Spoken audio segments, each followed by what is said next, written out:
Video kali ini kita mau membahas tentang smart diplomacy atau smart move atau pergerakan yang cerdas dari pemerintah Republik Indonesia, terutama Bapak Presiden Joko Widodo, menjalin hubungan dengan negara-negara Pasifik mulai dari Papua Nugini. Pada tanggal 15 Juli 2024, Perdana Menteri Papua Nugini James Marape mengadakan pertemuan bilateral dengan Presiden Republik Indonesia Bapak Joko Widodo di Istana Bogor, Jawa Barat. Ya, sekali lagi salut buat Kementerian Luar Negeri Republik Indonesia yang bekerja keras untuk mempertahankan atau untuk menjalin hubungan dengan negara-negara di Pasifik, terutama dalam hal ini kita bahas Papua Nugini. Kenapa Papua Nugini? Papua Nugini adalah pintu gerbang, pintu gerbang Indonesia ke negara-negara di Pasifik, sehingga perlu dijaga hubungan itu. Pertemuan ini menyoroti beberapa aspek penting dari hubungan bilateral atau bilateral relations antara kedua negara, termasuk bantuan kemanusiaan, kerjasama energi, perdagangan, dan keamanan. Ya, kalau saya mengada-ada, misalnya yang semuanya dilakukan untuk menjaga hubungan baik. Kalau diterjemahkan secara politik kira-kira begini. Ini saya mengada-ada saja. Ini tidak benar, tapi kita bisa menganalisis seperti ini. PNG itu kecil jika dibandingkan dengan Indonesia yang besar. Jumlah penduduknya sudah kalah jauh sekali. Indonesia sekitar 200 lebih juta. Papua Nugini sekitar 10 sampai 15 juta penduduknya. Nah, PNG itu dia kecil, tapi dia punya hubungan yang erat dengan raksasa Amerika. Dalam hal apa? Kan Indonesia juga punya hubungan dengan Amerika. Nah, uniknya PNG itu baru-baru ini menandatangani fakta pertahanan yang dimana dia memberikan akses kepada kapal, misalnya kapal induk atau pesawat tempur dan militernya Amerika untuk masuk di wilayahnya dia, wilayahnya Papua Nugini. Nah, yang membedakan dengan Indonesia di situ. Nah, Papua Nugini itu ada di mana? Itu satu daratan dengan Papua atau Papua Barat yang menjadi bagian Indonesia. Artinya Papua Nugini biar kecil tapi dia punya teman yang besar. Lalu Amerika punya Freeport, ada di Mimika, sekarang masuk di Papua Tengah, provinsi Papua Tengah. Nah, jadi harus dijaga hubungan itu dengan Papua Nugini. Karena kalau tidak dijaga hubungan, bisa tegang kayak barangkali Korea Utara dan Korea Selatan, walaupun tidak sampai separah di sana, tapi ancamannya pertaruhannya adalah masalah tanah Papua Barat yang sekarang adalah bagian dari Indonesia. Nah, kemudian PNG ini kan Indonesia punya kebun besar dan tadi saya bilang Papua Barat itu sekarang sudah menjadi 7 provinsi. Nah, untuk menjaga kebun ini agar tidak diganggu, maka PNG itu harus diperlakukan lebih baik. Nah, kemudian ini yang saya namakan bagi saya adalah smart move atau bisa dibilang smart diplomacy oleh Bapak Jokowi sebagai presiden, tetapi juga Kementerian Luar Negeri Ibu Retno dengan timnya yang terus bekerja. Nah, kemudian ada yang bilang, lah ini kan wilayah NKRI harga mati, tidak mungkin diganggu. Sabar dulu. Dulu, waktu Timur Leste masih bersama Indonesia pun ada yang berpikir seperti itu. Tapi buktinya Timur Leste lepas. Nah, dari situ baru kita mulai kaget. Nah, kemudian saya ingat awal-awal ketika Timur Leste lepas dan referendum itu sudah mulai berita nasional di mana-mana bilang siapa yang akan menyusul Timur Leste. Orang selalu bilang mungkin Papua, Aceh dan seterusnya. Tapi makin ke sini situasinya sudah berubah sudah berubah. Nah, kita berharap hal serupa itu bisa saja terjadi. Tetapi dengan smart move-nya pemerintah Indonesia makin sulit Walaupun kemungkinan selalu ada untuk Papua lepas dan wilayah lainnya, tapi Indonesia juga tidak tidur. Ini pertarungan. Nah, sehingga pemerintah Indonesia melalui Kementerian Luar Negeri bekerja tidak henti-henti terutama untuk menjalin hubungan dengan negara-negara yang secara budaya, adat, ciri fisik dan geografis sama atau mirip dengan orang Papua asli yang ada dari Raja Ampat sampai dengan di Merauke. Kira-kira begitu. Nah, itu saya analisis sendiri. Saya bisa salah. Oke, kita melihat video yang ada di sebelah yang di layar ini. Pada pertemuan tanggal 15 Juli tahun 2014, ini bukan pertemuan pertama kali, pertemuan sebelumnya sudah dilakukan. Bahkan Papua Nugini merdeka tahun 1975, tanggal 16 September. Beberapa saat kemudian, Indonesia sudah menjalin hubungan baik atau diplomatic relations dengan Papua Nugini. Dan pada pertemuan kali ini, 2 minggu lalu, itu membahas banyak poin, tapi saya mau bahas 6 poin saja. Poin pertama, yaitu bantuan kemanusiaan dan tanggap darurat. Untuk ini, saya salut dan berterima kasih kepada pemerintah Indonesia, karena bantuan kemanusiaan dan demi kemanusiaan itu kita harus hargai dan kita harus menjunjung tinggi nilai kemanusiaan. Pada poin 1 ini, Perdana Menteri Papua Nugini, Mr. James Marape, secara khusus memuji Indonesia atas tanggapannya terhadap bencana alam di Papua Nugini yang terjadi atau tanah longsor di Provinsi Enga, ya. Nah, bantuan dari Indonesia ini menunjukkan soliditas, kesolidan, ya, hubungan bilateral dan komitmen Indonesia untuk mendukung tetangga. Siapa sih yang tidak mau bantu tetangga? Ya, kalau kita ada berkat lebih, kita bantu tetangga kita, ya. Nah, kira-kira begitu konsep sederhananya. Karena ketika ada masalah, biasanya tetangga yang tolong duluan. Katanya begitu, ya. Nah, kemudian bantuan kemanusiaan yang tiba pada tanggal 9 Juli lalu menjadi bukti nyata atau fakta untuk solidaritas orang Indonesia, ya. Bantuan itu dikirim oleh pemerintah Indonesia atas nama masyarakat Indonesia, ya. Dan kita apresiasi pemerintah Indonesia atas bantuan ini. Sekali lagi saya apresiasi karena sudah tolong saya pun saudara-saudara masyarakat kita sama dengan orang Papua yang ada di Enga, ya, di Provinsi Enga. Nah, kemudian ada yang bilang begini, ya. Wah, kenapa harus kita bantu keluar? Kan ada banyak krisis, ada banyak masalah di dalam negeri. Misalnya kita di Papua ada pengungsian, ya, ada pengungsi gara-gara aparat mengejar OPM dan juga mereka menyisir, ya, rumah-rumah masyarakat takut lari dan anak-anak kecil tidak bisa sekolah, ya, mereka tidak bisa kembali beraktivitas seperti biasa. Banyak pengungsian mulai dari Nduga, Yahokimu, Maibrat dan beberapa wilayah di Papua. Tapi kenapa harus ada bantuan ke Papua Nugini? Nah, ini beda, ya, ini beda. Ini masalah longsor, ya. Longsor itu terjadi tanpa kita harapkan, ya. Kemudian di Papua ini kan ada gubernur, ada bupati. Sekarang sudah ada 7 atau 6 gubernur, ya. Bupati sudah berapa itu? 29 atau 30 bupati dan wali kota sekitar ada 1-2 ini kan. Nah, kenapa tidak bersatu saja untuk menyelamatkan orang asli Papua? Ya, pasti ada dana hibah kumpul misalnya 1 miliar saja dari satu kabupaten, itu sudah 29 miliar. Ditambah lagi 7 misalnya masing-masing provinsi 2 miliar, 7 tambah 7 kali 2 sudah 14 miliar. 29 tambah 14 miliar itu sudah apa itu? Ya, sudah hampir 40-an lebih miliar, itu bisa dipakai untuk menolong masalah-masalah seperti pengungsian, ya, akibat konflik antara TNI Polri dengan OPM. Nah, di situ jadi bantuan kemanusiaan oleh pemerintah Indonesia kepada PNG ini adalah murni kita harus dukung dan kita harus hargai dan saya salut untuk hal itu, ya. Nah, kemudian poin nomor 2, ya. Nomor 2 ini dalam pernyataannya Mr. James Marape, ya, menyampaikan apresiasi yang tinggi terhadap kepemimpinan Bapak Jokowi, ya. Tentu dalam memimpin itu tidak 100% orang akan menyukai kita, ya. Biasanya 50-50 atau ya 60-40 atau bisa jadi ada persentase tertentu, ya. Sehingga kita tidak bisa berharap sebagai pemimpin, kita tidak bisa berharap semua orang menyukai kita atas kebijakan kita, karena setiap kebijakan, tidak ada kebijakan di bumi ini dalam pemerintahan, ya, menyenangkan semua masyarakat, itu tidak ada. Ada pasti yang kecewa dan seterusnya, ya. Sehingga dalam hal ini Presiden kita apresiasi, ya, termasuk Perdana Menteri James Marape ini apresiasi kepemimpinan Bapak Jokowi, dan Perdana Menteri James Marape ini juga sudah bertemu dengan Bapak Prabowo, Presiden terpilih Republik Indonesia yang sebentar lagi akan dilantik, ya. Dan dalam diskusinya, dalam penyampaiannya beliau menyampaikan bahwa apa yang sudah dibangun hubungan baik dengan Bapak Presiden Jokowi akan dilanjutkan bersama Bapak Presiden Prabowo. Wah, ini salut, luar biasa. Kita berharap hubungan lebih baik lagi ke depan, ya. Poin 3, yaitu kerjasama energi. Nah, energi ini ya saya agak bertanya, tapi intinya bahwa James Marape menyoroti rencana kerjasama dan memanfaatkan potensi hidro dan geothermal Papua Nugini untuk menghasilkan energi bersih.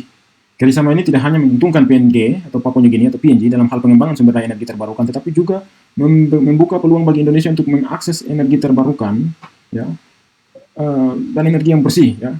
Saya pikir ya ini mungkin tidak akan begitu sukses atau tidak akan banyak bicara dalam energi ini karena saya pikir kondisi Indonesia iklimnya hampir sama, ya, di Papua dan di PNG sama, sehingga kalau dalam hal ini ya mungkin 1-2 perusahaan akan ke sana, bergerak di sana, lebih banyak pada rencana-rencana untuk membangun atau membantu Papua Nugini. Jadi untungnya lebih banyak di Papua Nugini saya lihat, ya. Karena tanpa kerjasama dan mereka pun kita di Indonesia bisa bangun. Karena Papua Nugini negara yang tidak begitu maju, ya, yang relatif masih berkembang juga sama dengan Indonesia, tapi Indonesia lebih diuntungkan dan Indonesia punya power lebih besar, ya. Oke, poin keempat itu tentang peningkatan kerjasama ekonomi dan perdagangan. Nah, ini menarik, ya. Diskusi bilateral juga mencakup perjanjian kerjasama perdagangan, ya. Orang pengusaha Indonesia bisa pergi berdagang di Papua Nugini, kemudian mungkin produk-produk Papua Nugini bisa dikirim ke Indonesia untuk pasar Indonesia. Lalu kesehatan, kami dengar bahwa ada bantuan dari pemerintah Indonesia juga untuk membangun rumah sakit atau merenovasi rumah sakit yang ada di ibu kota Papua Nugini di Port Moresby dan di beberapa tempat untuk membangun fasilitas kesehatan. Dan yang satu lagi adalah pendidikan. Nah, pendidikan ini menarik. Saya berharap bahwa batas atau perbatasan darat antara Papua New Guinea dan Indonesia, khususnya di Wutung di Jayapura dan juga di Sota di Merauke, Papua Selatan, itu bisa dibuka. Aktivitasnya jangan hanya secara tradisional saja, tetapi juga akses manusia dalam hal pendidikan, kesehatan, dan juga bisnis ya. Dan kita berharap kita bisa bawa kendaraan kita, bisa ke PNG ataupun dari sana kembali ke Jayapura, ya, datang ke Jayapura. Ini sebenarnya peluang penting ya. Perjanjian ini adalah peluang penting untuk provinsi-provinsi yang berbatasan langsung dengan Indonesia dan Papua New Guinea. Ya, kalau orang provinsi atau gubernur atau pemerintah di tanah Papua ini tidak dimanfaatkan dengan baik, ini peluang ini bisa diambil oleh provinsi di luar tanah Papua. Nah, ini sangat kurang bagus menurut saya. Walaupun ini adalah pertarungan ya. Jadi peningkatan atau kerjasama ekonomi, kesehatan, pendidikan ini bagus ya. Dengan penandatangan MOU atau Memorandum of Understanding terkait lintas batas untuk angkutan penumpang dan barang, kedua negara berupaya meningkatkan ekonomi dan mempererat hubungan antara warga di perbatasan.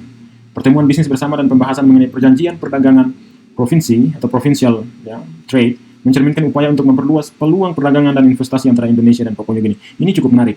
Ya, bisnis-bisnis saya fokus pada dalam bidang pendidikan, di mana beberapa provinsi yang saya kunjungi di Papua New Guinea seperti Western Province di wilayah selatan Papua, lalu juga di provinsi misalnya West Sepik, di Tongke Fanimo, ya, atau Green River District, Aitape Lumi, ini di beberapa wilayah ini belum punya kampus, tidak ada kampus.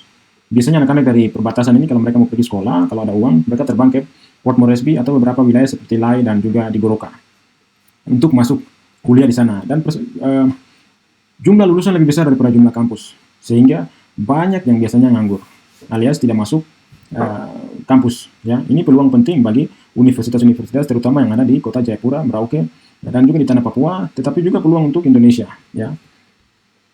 Oke, kita lanjut ke poin kelima, yaitu isu tentang keamanan dan pertahanan. Ya. Perjanjian kerjasama pertahanan dibahas juga sangat penting untuk memperkuat kekuatan atau keamanan kedua negara.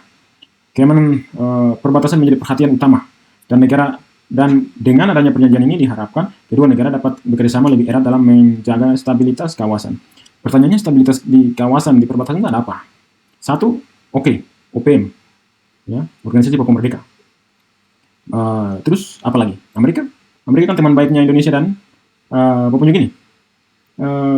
Jadi sebenarnya bagian pertahanan dan keamanan ini menurut saya sebetulnya ketakutan Indonesia, atau mungkin bukan ketakutan, strategi Indonesia supaya menjaga hubungannya baik dengan PNG, karena PNG punya teman yang namanya United States of America, yang sudah fakta pertahanannya sudah ditandatangani oleh James Marape. Ini sebenarnya gerakan James Marape yang cukup cerdas juga. Ibaratnya dalam tanda kutip, dia mau bilang Indonesia, oke, kami kecil tapi kami punya teman Amerika. Kita sudah kasih akses izin masuk. Bahkan dia bisa sandar, dia punya kapal induknya itu mungkin di atas Jayapura ini, ya, dekat Wutung situ perbatasan, mungkin di Fanimo. Kalau di Fanimo itu jarak dari Fanimo ke Jayapura itu sekitar 45 menit lewat darat.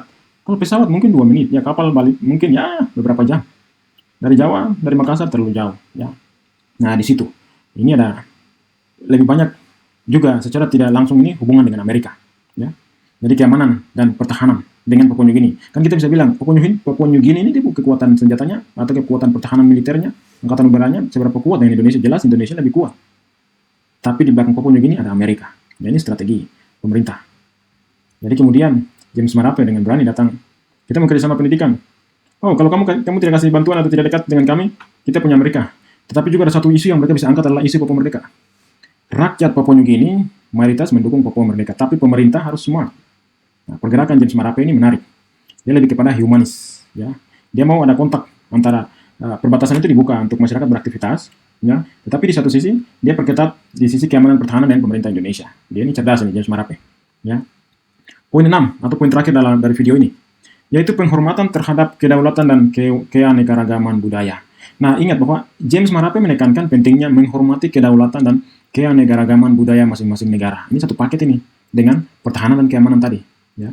Tapi kemudian menghormati keanekaragaman budaya. Beliau mengangkat, atau James Marape mengangkat, dia bilang Indonesia itu punya sekitar 17.000 pulau dan Indonesia itu besar sekali. Kami pun begitu. Kami Papua New Guinea itu punya sekitar 600 pulau dan dengan 800 bahasa. Ya, jadi sesama orang Papua New Guinea saja sudah sangat majemuk, sangat kompleks. Masing-masing kepentingan, masing-masing suku mau bahwa dia punya ego sendiri. Nah, menjaga persatuan dan menghormati sesama ini penting. Ibaratnya saya sudah pusing di saya punya dalam negara, Indonesia juga pusing di dalam negara. Jadi kita saling menghargai. Tidak usah cari masalah tambahan. Misalnya gerakan Papua New Guinea atau rakyat Papua New Guinea yang dukung Papua Merdeka dan seterusnya. Ya. Oke, jadi penghormatan terhadap keanekaragaman ini menjadi dasar bagi hubungan yang lebih erat, ya, dan saling menghormati. Jadi biasa dalam politik itu tidak ada makan siang yang gratis, tidak ada bantuan yang gratis. Kita sudah tahu motif dan pergerakan smart dari kedua pimpinan ini, ya. Indonesia dengan kepemimpinan Bapak Presiden Jokowi dengan smart move berusaha untuk mengambil hati, menjaga hubungan dengan baik. Saya bantu kau, saya tolong kau, saya menjalin hubungan baik dengan kau jangan ganggu saya. Yang dia bilang kau jangan ganggu saya adalah jangan bicara soal Papua Merdeka. Di mana? Ya di Forum Pasifik. Misalnya ada MSG, Melanesian Spearhead Group, ada PIF, ya, Pacific Island Forum, dan hal lainnya. Jadinya kesimpulannya nanti Papua New Guinea akan jadi kuncinya Indonesia untuk memblok isu Papua Merdeka di PBB. Ya, bahwa PNG akan bilang tidak, Indonesia lebih baik, Indonesia humanis dan seterusnya. Ya. Nah, itu dari sisi politik. Ya, tidak semua hal kita harus kaitkan dengan politik, ya. Tapi dari sisi lain, kita apresiasi pemerintah Indonesia dan Papua New Guinea yang terus bergerak untuk membuka batas. Bahwa batas di Butung dan di Sota itu jangan jadi tembok saja. Harus ada aktivitas manusia yang lebih bermakna. Orang harus menyeberang tanpa takut, ya, tanpa takut terhadap gangguan apapun, ya.